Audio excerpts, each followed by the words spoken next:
Assalamualaikum warahmatullahi wabarakatuh. Teman-teman semua, kali ini kita bertemu lagi di kelas dengan judul 7 hari jago affiliate. Kelas kali ini adalah bersama saya Noni Atika Utolsia, saya ibu dari 5 orang anak. Saya 14 tahun ya, jadi praktisi di sosial media. Kemudian di affiliate marketer sendiri saya sudah sekitar 5 tahun.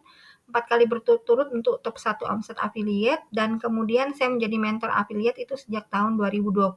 Jadi udah sekitar 4 tahunan jadi mentor affiliate, dan praktisi affiliate-nya sendiri saya sudah sekitar 5 tahunan lebih ya. Karena itu pada kelas kali ini itu saya hanya men-sharingkan bagaimana saya menjadi affiliate sekitar 5 tahun ini dan membersamai ratusan sampai ribuan teman-teman affiliate yang tergabung di beberapa vendor ya, vendor affiliate.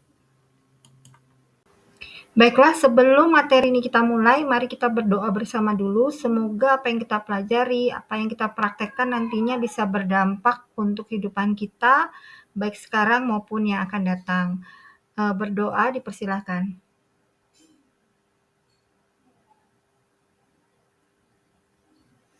Amin ya.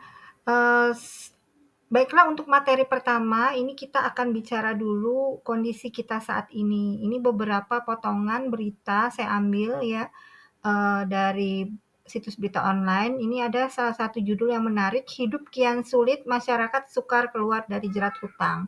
Jadi saat ini memang yang namanya hutang, apalagi pinjol, itu betul-betul menjerat masyarakat kita ya. Ini disebabkan karena alokasi pendapatan masyarakat semakin banyak tersedot untuk membayar cicilan. Ini potongan berita. Kemudian ada juga dari koran Tempo, Ponten Merah jatuhnya kelas menengah. Jadi sekarang itu sedang menjadi perbincangan bahwa kelas menengah itu akan jatuh miskin ya. Jadi jumlah masyarakat kelas menengah itu semakin menyusut di 5 tahun terakhir gitu. Jadi memang kalau misalkan kelas bawah itu mungkin ada BLT, ada bantuan-bantuan macam-macam ya. Kalau menengah, kalau yang kalangan atas kita nggak usah bicara lah, mereka punya penghasilan yang sangat besar. Tapi di kalangan menengah udah penghasilannya pas-pasan, cuman cukup buat hidup, akhirnya lebih banyak cicilan, membayar hutang, kemudian di gaji pun dia nggak naik-naik gitu. Jadi memang semakin menghimpit sekali di kalangan menengah, sampai akhirnya banyak sekali yang turun kasta gitu, banyak yang mengatakan seperti itu. Jadi banyak yang jatuh miskin gitu di kalangan menengah. Ini memang benar-benar terjadi untuk kondisi kita saat ini. Nah, solusi apa yang kebanyakan masyarakat lakukan ketika terjadi era yang benar-benar tidak mudah ya saat ini di dunia usaha, sulit, kemudian ketika kita bekerja sebagai karyawan juga ada ancaman pemutusan tenaga kerja atau PHK gitu ya. Jadi betul-betul memang kondisinya itu tidak mudah untuk semua kalangan saat ini, terutama kalangan menengah. Nah, kemudian biasanya apa yang orang lakukan untuk secara garis besar, biasanya yang pertama mereka akan melakukan penghematan ya, jelas. Dia akan menghemat uangnya, jadi memotong-motong kebutuhan. Yang kedua, biasanya mereka berpikir solusi untuk mendapatkan tambahan penghasilan. Nah, untuk mendapatkan tambahan penghasilan ini ada beberapa opsi yang biasa orang lakukan, mari kita lihat satu persatu. Nah, ketika kita memutuskan untuk menambah penghasilan, maka ada beberapa pilihan yang bisa diambil. Yang pertama adalah lembur ya. Lembur ini kita menambah jam kerja. Misalkan biasanya 8 jam gitu, kita tambahin jadi 10 jam gitu ya. Bahkan ada yang 12 jam gitu. Jadi kita berharap dengan menambah jam kerja maka penghasilan kita akan bertambah. Tetapi ada resikonya, yaitu badan kita menjadi lelah dan bisa ada resiko penyakit ya. Kemudian yang kedua itu adalah dengan membuka usaha. Nah, kalau kita punya modal dan punya idenya, kita bisa buka usaha. Tetapi resikonya yang terjadi adalah persaingan yang ketat. Kita ambil contoh, misalkan saat ini kita punya usaha kuliner mie ayam misalkan ya, atau mie pedas lah, sekarang kan lagi tren banget ya. Misalkan mie pedas kita itu rame banget gitu ya, banyak sekali orang yang membeli, banyak sekali pelanggan-pelanggannya. Bisa nggak dalam bulan depan tiba-tiba ada juga yang membuka mie pedas dengan rasa yang lebih enak dan harga yang lebih murah? Itu sangat bisa terjadi gitu. Dan biasanya persaingan di konvensional seperti itu gitu ya. Jadi selain kita, untuk membuka usaha, selain kita butuh modal yang besar, kita juga butuh, ide yang apa, yang memang sekarang itu banyak diminati, tapi kita juga harus siap dengan persaingan yang, cukup ketat gitu ya. Nah, kemudian misalkan nih, kita nggak punya idenya, tapi kita punya uangnya, kita bisa buka waralaba atau franchise gitu ya. Misalkan franchise ayam goreng, franchise teh gitu ya, atau franchise apa aja yang memang lagi tren. Tapi itu pun butuh modal yang besar ya, modal yang besar. Untuk misalkan franchise es krim itu bisa sampai ratusan juta, franchise ayam goreng itu apalagi ya, bisa puluhan, bisa ratusan juta. Dan ini pun nggak menjamin kita cepat balik modal, karena butuh waktu juga untuk balik modal, karena di franchise itu kita jelas butuh karyawan gitu ya, butuh bahan baku yang harus selalu dibeli gitu dan sebagainya. Jadi tetap ada risiko yang besar di situ. Tapi kalau teman-teman punya modalnya mungkin puluhan atau ratusan juta tapi tidak punya ide bisnis, bisa memilih untuk membuka waralaba atau franchise. Nah, kalau di pilihan kedua tadi ketika membuka usaha, maka ini diperuntukkan orang-orang yang punya modal dan punya ide, gitu ya. Untuk waralaba, untuk orang yang punya modal tapi nggak punya ide. Jadi dia, ambil aja ide orang lain yang memang udah jalan. Nah, kalau misalkan orang yang nggak punya modal dan nggak punya ide, pilihannya apa? Pilihannya adalah menjadi seorang affiliate. Karena untuk menjadi seorang affiliate itu kita nggak perlu ide macam-macam karena produknya sudah disiapkan, kemudian biasanya marketing kitnya udah disiapin gitu ya, kita tinggal share-share aja gitu ya. Dan ini nggak butuh modal. Jadi untuk menjadi seorang affiliate itu biasanya gratis, jadi nggak perlu bayar. Jadi nggak perlu modal dan nggak perlu ide yang macam-macam. Modal utamanya adalah tekad ya, kemauan yang kuat untuk menjalankan sistem afiliasinya gitu. Jadi itu tadi pilihannya ya. Kalau misalkan teman-teman punya uangnya, punya idenya, pilih bisnis, buka usaha baru. Kalau punya uangnya tapi nggak punya idenya, bisa pilih waralaba atau franchise. Tapi kalau nggak punya idenya dan nggak punya uangnya, maka pilihannya adalah menjadi seorang affiliate. Nah nah itulah kenapa, saat ini banyak sekali orang berbondong-bondong menjadi affiliate gitu. Jadi banyak sekali orang yang memilih menjadi seorang affiliate saat ini. Kenapa? Yang pertama nggak perlu modal, yang kedua nggak perlu skill khusus ya. Jadi nggak perlu ide, nggak perlu skill khusus, nggak perlu punya produk. Jadi kita cuma menjalankan sistem afiliasinya aja. Apa itu affiliate? Affiliate itu gampangannya adalah makelar online. Jadi dia menjualkan produk orang lain, nanti ketika terjadi penjualan maka dia akan mendapatkan komisi gitu ya. Jadi seperti itu affiliate. Sama seperti reseller, tapi kalau reseller biasanya kan dia harus stok barang gitu ya, atau ada istilah dropshipper gitu, jadi menjualkan produk orang lain. Nah, affiliate adalah seperti itu, seperti reseller atau dropshipper tapi lebih tersistem. Jadi sistemnya semuanya serba otomatis. Nah, affiliate ini kan sekarang banyak banget ya. Saya yakin teman-teman juga ditawarin affiliate macam-macam, affiliate A, B, C, dan sebagainya gitu ya. Sebenarnya secara garis besar, secara produk itu ada dua macam affiliate. Yang pertama affiliate produk digital, yang kedua adalah affiliate produk fisik. Affiliate produk digital itu seperti apa? Biasanya jual training, jual template, kemudian jual e-course, jual e-book, dan sebagainya. Jadi produk-produk digital yang adanya di dunia maya gitu ya, nggak bisa disentuh gitu ya. Jadi itu disebut dengan affiliate produk digital. Yang kedua adalah affiliate produk fisik. Affiliate produk fisik ini adalah dia menjual produk-produk fisik.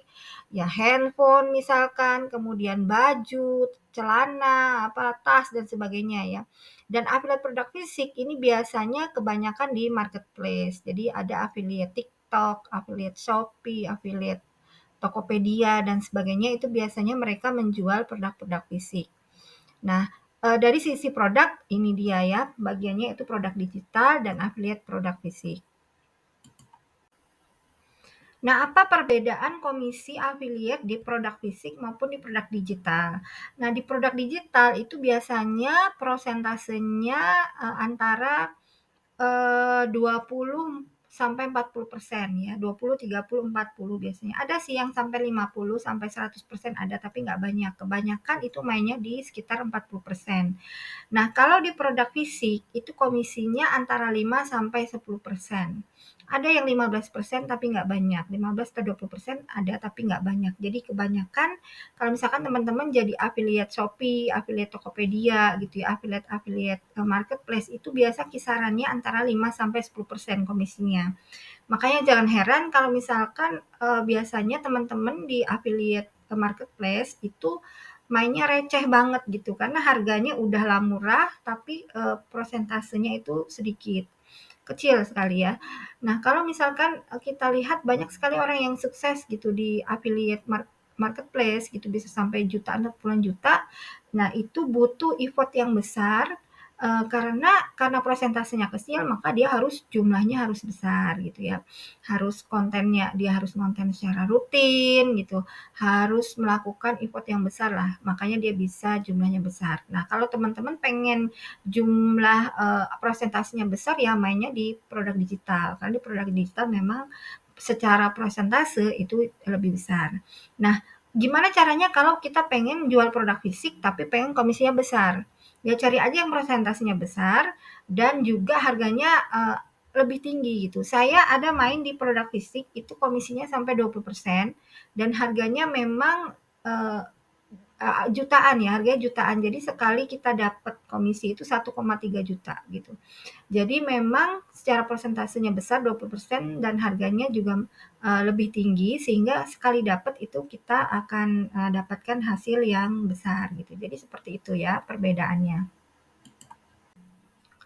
Nah, kalau tadi kita bicara perbedaan dari sisi komisi ya, prosentasenya. Di produk digital lebih besar, sekitar 20-40%.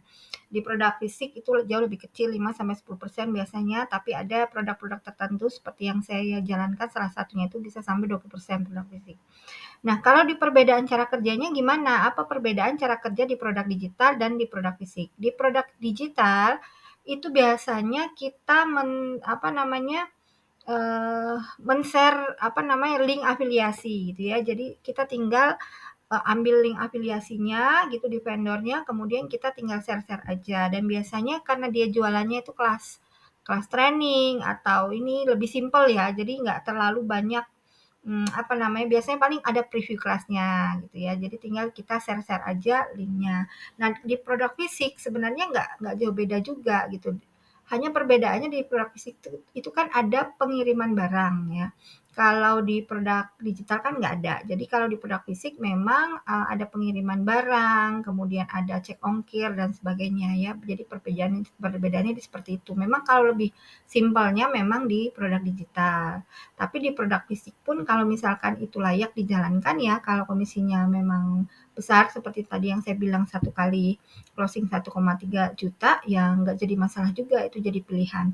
Tapi kalau menurut saya karena pekerjaannya itu nggak terlalu jauh ya perbedaannya, kita nggak usah mikirin memilih antara produk digital dengan produk fisik gitu. Pilih A atau B gitu, enggak. Kalau saya lebih baik ambil aja semuanya gitu dan bukan atau.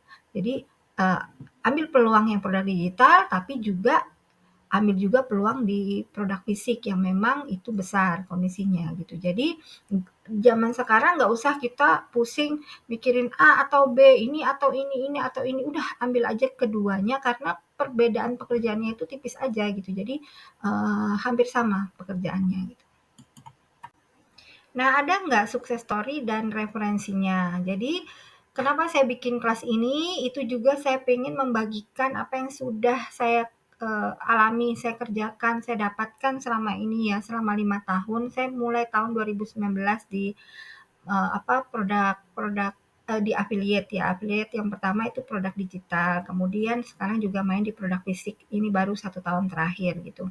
Nah, saya ingin bagikan, ceritakan pada teman-teman di sini, kalaupun memang teman-teman ada yang serius gitu, pengen menjalankan affiliate, maka simak materi ini sampai akhir karena saya akan bongkar semua selama 5 tahun ini saya jalankan seperti apa sampai mendapatkan hasil yang alhamdulillah cukuplah ya gitu. Nanti kita sharing-sharing lagi di belakang. Nah, saya cerita sedikit, awalnya saya memang di produk digital ya, tahun 2019. Saya gabung di iTemplate, iTemplate ID itu secara nggak sengaja karena waktu itu saya pengen ikut training Instagram. Ternyata ada perekrutan affiliate, kemudian saya ikut pertama itu tahun 2019. Kemudian di bulan pertama bukan di bulan pertama ya, karena, projeknya kan setiap bulan, jadi 10 hari, pengerjaannya itu hanya 10 hari. Di dalam 10 hari itu, waktu itu saya mendapatkan 6 juta, 6,2 juta pada saat itu ya. Kemudian bulan keduanya saya dapat 5 juta. Jadi kalau di total-total dari produk digital waktu itu di iTemplate ID, 10 bulan itu totalnya 32 juta gitu. Tapi di Template ID saya cukup lama, sekitar 2-3 tahun gitu ya. Dan memang hasilnya alhamdulillah ya, alhamdulillah banget itu cukup besar, besar lah. Sampai pernah kalau di total itu 3 digit ya. Kemudian setelah itu, ada juga produk-produk lain ya, saya main di vendor lain juga, ada yang dalam 1 tahun saya lihat akumulasinya itu 14 juta, ada yang, 1 tahun akumulasinya 20 juta. Jadi memang ada beberapa vendor yang saya jual gitu ya.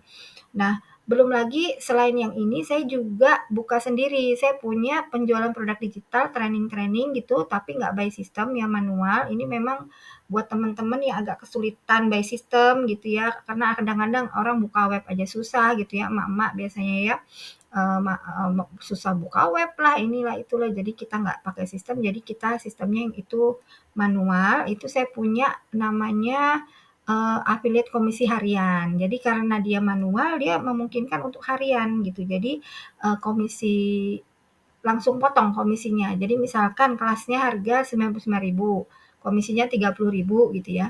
Nah, langsung nanti setor ke kita 69.000, jadi langsung potong. Jadi uangnya harian bisa teman-teman langsung manfaatkan. Nah, itu namanya affiliate komisi harian yang saya dirikan bersama dengan teman-teman. Nanti kalau ada yang berminat bisa wapri saya ya. Itu untuk khusus untuk produk digital. Dan produk-produk yang dijual juga beragam itu. Ada training-training CapCut, Instagram gitu. Kemudian, apalagi Canva, TikTok, Link, Shopee, dan sebagainya. Jadi sesuai dengan kebutuhan teman-teman. Nah, tahun 2023 itu di bulan Agustus saya ditawarin, sebenarnya ditawarnya udah lama, sekitar 1 tahun sebelumnya, tapi saya belum mengambil keputusan untuk mengambil produk fisik ini, karena memang saya lebih seneng di produk digital ya, karena memang jauh lebih simpel dan komisinya juga besar gitu. Tapi ada yang menarik di apa namanya afiliasi yang produk fisik ini yang saya pilih ini, karena dia dia jangka panjang. Jadi lebih ke jangka panjang. Jadi kalau yang produk digital ini ibaratnya kita untuk apa, jangka-jangka pendek lah ya gitu, tapi ini untuk jangka panjangnya. Kenapa? Karena sistem afiliasinya dikunci. Dikuncinya pakai KTP, jadi nggak bisa, pindah gitu. Kalau misalkan di produk digital memang ada sistem yang dikunci atau di-lock, tapi di-lock-nya kan cuman pakai email. Ketika orang apa, mendaftar dengan email yang berbeda, itu udah nggak ke-lock lagi. Nah, tapi yang produk fisik ini dia menguncinya di web itu menggunakan KTP. Jadi kita memang benar-benar nggak bisa pindah. Artinya, kalau misalkan kita sekarang jualan produk ke orang tersebut ya, ke si A katakanlah, kemudian dia belanjanya mungkin 1 tahun lagi, 2 tahun lagi, itu komisinya tetap masuk kita gitu ya. Jadi benar-benar dikunci gitu, kunci dengan KTP, jadi dikunci selamanya. Kecuali dia ganti nama, ganti KTP gitu, mungkin beda urusan ya. Tapi kalau dia masih menggunakan identitas yang sama, itu memang benar-benar dikunci. Jadi ini ibaratnya jangka panjang lah. Misalkan, dan ini produknya kan produk kesehatan ya. Ketika dia repeat order, itu komisinya tetap masuk ke kita gitu. Nah, makanya ini menurut saya ini cukup menarik gitu ya. Jadi selain di produk digital yang memang untuk kebutuhan sehari-hari lah ibaratnya, saya juga mulai untuk mencoba di produk fisik yang memang tujuannya itu jangka panjang ya, tahun 2023. Awalnya saya berpikir karena ini jangka panjang, mungkin setahun 2 tahun lagi baru merasakan hasilnya gitu. Ternyata tidak gitu. Di bulan pertama itu udah ada komisi 600.000 ya. Kemudian di bulan kedua itu sekitar 2 jutaan kalau nggak salah. Jadi totalnya 6 bulan pertama itu udah 17 juta. Artinya double digit ya. Jadi dalam 6 bulan itu bisa kita dapat double digit, alhamdulillah. Kemudian selama 10 bulan saya lihat di totalan, karena kan ada di web ya, tercantum itu totalnya sudah 59 juta. Akumulasi ya, akumulasi. Kemudian dalam 1 tahun, Agustus kemarin, karena kan ini Agustus, kemudian di Agustus kemarin itu 1 tahun totalnya 61,900 sekian, jadi hampir 62 juta. Jadi ini akumulasi ya. Ini yang produk fisik. Jadi teman-teman nggak usah pusing-pusing mau memilih antara produk digital dan produk fisik. Ini sama-sama menghasilkan kok gitu. Dan pekerjaannya pun nggak jauh beda gitu. Jadi nggak usah pusing mikirin A atau B, tapi ambil aja peluangnya dua-duanya gitu, seperti yang saya lakukan. Ada yang untuk jangka pendek, ada yang untuk jangka panjang, seperti itu ya. Jadi memang alhamdulillah banget untuk sampai saat ini saya melakukan dua-duanya di produk digital maupun produk fisik dan teman-teman bisa melakukan hal itu. Nah, sekarang saya pengen teman-teman nuliskan di grup diskusi nanti pilih yang mana yang lebih cocok buat teman-teman, mau pilih produk fisik atau produk digital atau pengen dua-duanya dan kemukakan alasannya. Oke, ini slide terakhir dari saya. Saya tutup dengan quote aja, banyak jalan menuju sukses, tapi kita tidak akan pernah sampai jika kita tidak mencoba salah satunya. Sekian dari saya, mohon maaf jika ada kesalahan. Wassalamualaikum warahmatullahi wabarakatuh.